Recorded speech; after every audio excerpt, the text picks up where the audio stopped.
Maya Chin spent her days cleaning rifles while male soldiers mocked her dreams of becoming a sniper. When a cocky Special Forces marksman discovered her secret practice sessions, he set an impossible test. Hit a target 2 miles away or give up her dreams forever. Before watching full story, comment below from where you watching. Also like and subscribe for more stories. The sun rose over Fort Davidson military base in the Nevada desert, casting long shadows across the sprawling installation. In the weapons armory, Specialist Maya Chin sat hunched over a disassembled Barrett M82A1 rifle, her movements precise and surgical as she examined each component. The metallic scent of gun oil filled the air around rows of meticulously maintained rifles. At 26, Maya had spent 3 years in weapons maintenance, developing an intimate knowledge of every firearm on the base while secretly harboring dreams that extended far beyond the armory walls. Sergeant Rick Torres entered with 3 other soldiers, their boots echoing off the concrete floor. "Chin, you done with those M4s yet? 3rd Battalion needs them in 30, he barked without looking at her detailed work. Maya didn't lift her eyes from the Barrett's bolt assembly as she replied, "Almost finished, Sergeant. Just need to," but Torres cut her off with a dismissive wave. "I don't need the technical breakdown, sweetheart. Just get them ready." The other soldiers snickered at his condescending tone, a sound Maya had grown accustomed to over the years. Private Jackson nudged Corporal Martinez with his elbow. "At least she's good at cleaning. Right where she belongs," he said loud enough for Maya to hear. Martinez nodded in agreement, adding, "Better than having her out there pretending to be infantry. Leave the real shooting to the men." Maya's hands paused for just a fraction of a second before resuming their methodical work. She had heard variations of this conversation countless times, each comment cutting deeper than the last, but she channeled her frustration into whispered technical specifications. Trigger pull weight, 4.5 pounds. Effective range, 1,800 meters. Muzzle velocity, 2,799 feet per second. The numbers had become her mantra, a source of comfort in the precision they represented.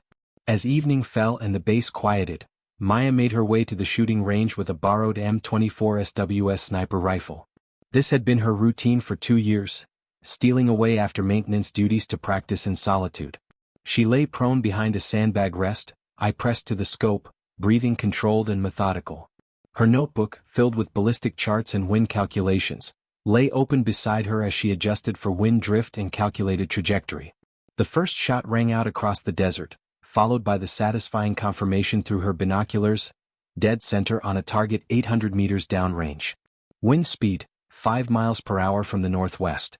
Temperature, 68 degrees. Humidity, 15%. Adjust point of aim 0.2 mils left, she whispered to herself, making minute adjustments before firing again. Another perfect hit. Maya was so absorbed in her shooting that she didn't hear the approaching footsteps until a voice cut through the night air. "Well, well. What do we have here?" She turned to see Staff Sergeant Derek Hawkins, a Special Forces sniper whose reputation preceded him throughout the base. His confident swagger and elite unit tabs marked him as someone who knew his worth. Maya quickly began packing up the rifle, her heart racing. "Just doing some maintenance checks, Staff Sergeant. Making sure the weapons are properly zeroed," she said, hoping her voice didn't betray her nervousness. Hawkins smirked as he picked up her notebook before she could grab it, flipping through pages of meticulous calculations. "Impressive math. Almost like someone's been playing soldier out here," he said, examining her detailed ballistic data. "At 0-200 hours? That's dedication. Or maybe something else." When Maya claimed authorization for weapon testing, Hawkins raised an eyebrow. "At 800 meters? With match-grade ammunition you definitely don't have authorization for?" His tone made it clear he had caught her in unauthorized range use. "Here's what's going to happen, Chin. You're going to prove to me that this isn't just some fantasy. That you're not just another wannabe who thinks she can play in the big leagues." He pulled out his phone, showing her a satellite image of the range. "You see that radio tower? 2 miles out due north. There's a 6-inch target plate mounted on the support beam at 100 feet up. You hit that and maybe I'll consider not reporting your unauthorized range time. You miss and you can kiss goodbye any dreams of ever touching a rifle that isn't being repaired." Maya stared at the image in disbelief. 2 miles, 3,520 yards.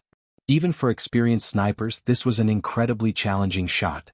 "That's almost impossible. The ballistic drop alone at that distance." She began, but Hawkins cut her off with a cold smile. "For a real sniper it's difficult. For someone playing dress-up, it's impossible. Your choice, Chin. Prove you belong or go back to cleaning rifles like a good little support soldier. He walked away, leaving Maya alone with the weight of an impossible challenge and the crushing fear that her secret practice sessions might have been discovered only to end in humiliation. That night, Maya sat at her small barracks desk surrounded by ballistic reference books, ammunition manuals, and her worn notebook. She calculated furiously, working out the mathematics of what seemed like an impossible shot. At 3,520 yards with .338 Lapua Magnum, ballistic coefficient 0.7, she mumbled to herself, drawing diagrams and calculating wind drift and temperature effects. The numbers were staggering: bullet drop of approximately 1,200 inches, meaning 100 feet of drop. Wind drift at 10 miles per hour crosswind would be 180 inches, pushing the bullet 15 feet sideways. She opened her laptop and ran advanced ballistic software, inputting every variable she could think of. As doubt crept in, Maya stared at a photo on her desk of her father in Marine dress uniform. He had been a sniper in Vietnam, and on the back of the photo, written in faded ink, were words that had guided her through countless difficult moments. Precision is patience. Patience is discipline. Discipline is honor. Love, Dad. While other soldiers had seen guns as tools, Maya had always viewed them as puzzles. Every rifle had its own personality and quirks: the way barrels heated up, how trigger mechanisms wore over time, the precise tolerances that separated accuracy from mediocrity. Her years in maintenance had given her an understanding of ballistics that few possessed. Dawn arrived with Maya facing not just Hawkins, but a crowd of soldiers who had come to witness what they expected would be her humiliation. Torres, Jackson, Martinez, and a dozen others gathered at the shooting range, their conversations filled with skeptical comments about women in combat roles. "This should be entertaining," Torres said with a smirk.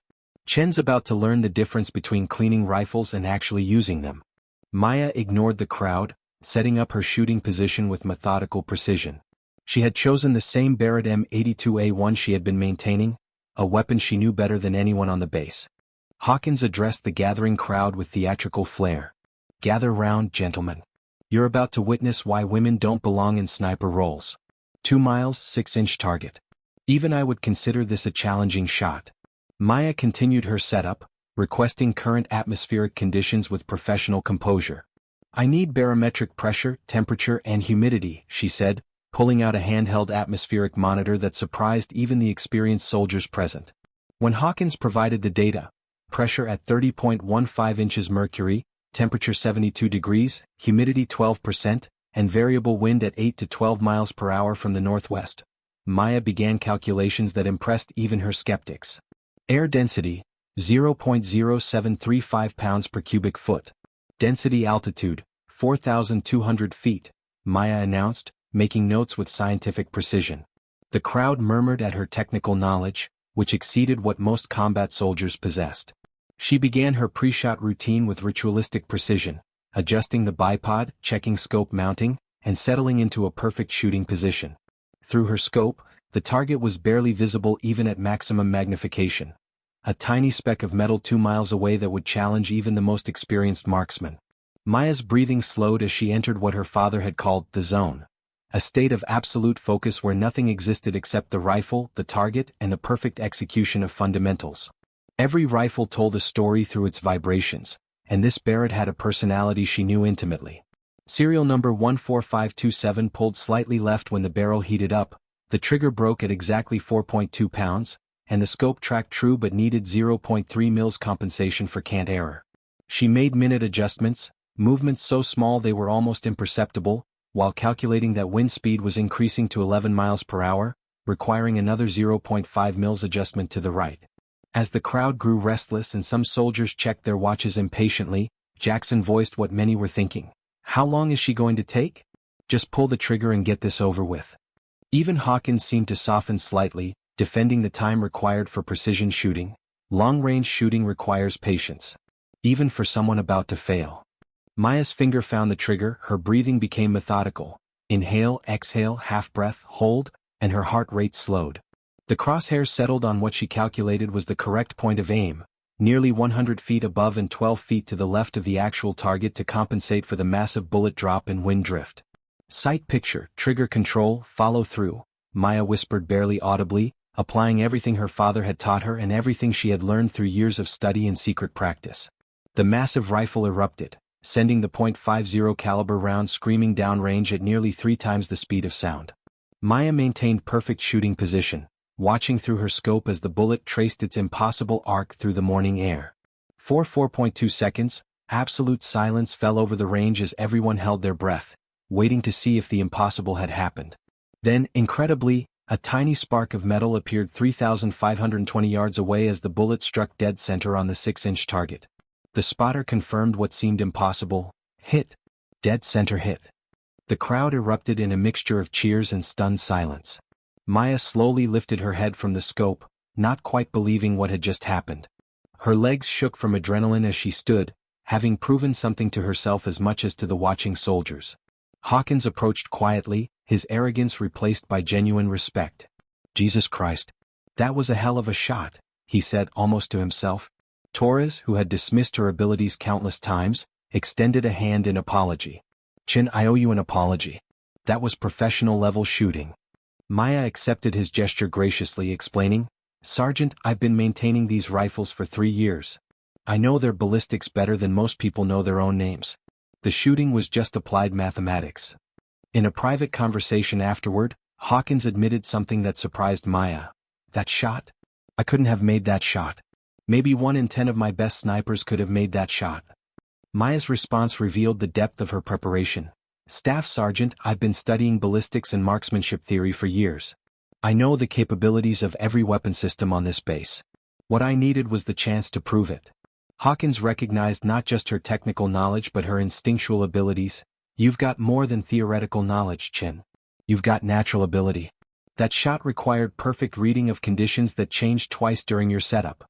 The transformation in attitudes was immediate and profound. Jackson approached with genuine respect. "Chin, I was wrong about you. Dead wrong. That was one hell of a demonstration." Martinez asked about her training background, learning that she had been teaching herself every evening for 2 years after maintenance duties. "My father was a Marine sniper," Maya explained. "He taught me that precision shooting is 90% mental discipline and 10% physical skill." The dismissive comments about women in shooting roles were replaced by genuine curiosity about her methods and dedication. 1 week later, Maya found herself in a different uniform, leading a marksmanship class for the soldiers who had once dismissed her abilities. She had been temporarily reassigned to the sniper training program, teaching the fundamentals of long-range shooting. "Long-range shooting isn't about pulling the trigger," she explained to her attentive students. "It's about understanding the dozens of variables that affect bullet flight. Temperature, humidity, barometric pressure, wind speed and direction, target elevation, ammunition temperature. Every shot is a calculation, every miss is data for the next shot." When Hawkins approached with news of an opening in sniper school, Maya could barely contain her excitement while maintaining professional composure. 3 months of intensive training, he warned. "It's not just about making impossible shots. There's fieldcraft, camouflage, stalking, survival skills. Physical demands that will test your limits." Maya's response reflected the confidence she had gained. "Staff Sergeant, I've been testing my limits for 3 years. Every night in that armory, every evening on this range. I'm ready for whatever comes next." As Maya packed her personal tools and references in the armory for the last time, Torres delivered her official transfer orders to sniper training. The handshake he offered came with a heartfelt apology. "Maya, the way I treated you, the assumptions I made, that was unprofessional and wrong. You're one hell of a soldier." When Maya asked about his initial thoughts on women in combat roles, Torres gave an honest answer. "I thought it was political correctness gone too far. I figured women couldn't handle the physical and mental demands. Now I realize I was measuring everyone against stereotypes instead of individual capability." 3 months later, Maya graduated from sniper school as one of 7 survivors from the original class, consistently scoring highest in both marksmanship and fieldcraft exercises. Colonel Reeves, presenting her sniper badge, remarked that in 15 years of commanding training programs, he had rarely seen such natural aptitude combined with absolute dedication to excellence. "More importantly," he added, "you've proven that skill and dedication transcend any preconceived notions about who can excel in elite military specialties." That evening, Maya sat on the same bench where she used to secretly practice, reading a letter from her father. "I couldn't be more proud. You've achieved something I never could. proving that precision shooting is about skill and dedication, not gender or stereotypes. When Hawkins joined her with an offer to join his Delta Force reconnaissance team, Maya realized her journey was just beginning. 6 months ago I was cleaning rifles and getting dismissed as just support staff. Now you're offering me a position with Delta Force? She asked in amazement. Hawkins' response captured the transformation that had occurred. 6 months ago, I was an arrogant Special Forces soldier who thought I knew everything about shooting. Then I watched you make a shot I couldn't make and demonstrate skills I didn't know you possessed. People change when presented with evidence that challenges their assumptions. As Maya accepted the position and looked out at the range where everything had changed, she reflected on her father's words. Precision is patience. Patience is discipline. But she had learned something he hadn't taught her. That sometimes one perfect shot is all it takes to change not just your own life, but the minds of everyone watching. The story of Maya Chen became legendary on the base, not just for the incredible marksmanship it demonstrated, but for the way it challenged long-held assumptions about capability and gender in military roles. Her journey from underestimated maintenance specialist to elite sniper proved that dedication, technical knowledge, and mental toughness matter far more than stereotypes. The 2-mile shot had been more than a test of marksmanship. It was a demonstration that precision, preparation, and perseverance could overcome any barrier, no matter how impossible it seemed. In the end, Maya's success opened doors not just for herself but for others who had been underestimated based on gender rather than ability. Her story became proof that the military's strength came not from conforming to traditional expectations, but from recognizing and nurturing excellence wherever it was found. The girl who once whispered rifle specifications to herself in the armory had become a confident sniper, ready to take on whatever challenges awaited in her new role with Delta Force, carrying with her the knowledge that she had earned her place through skill, dedication, and one impossibly perfect shot that changed everything.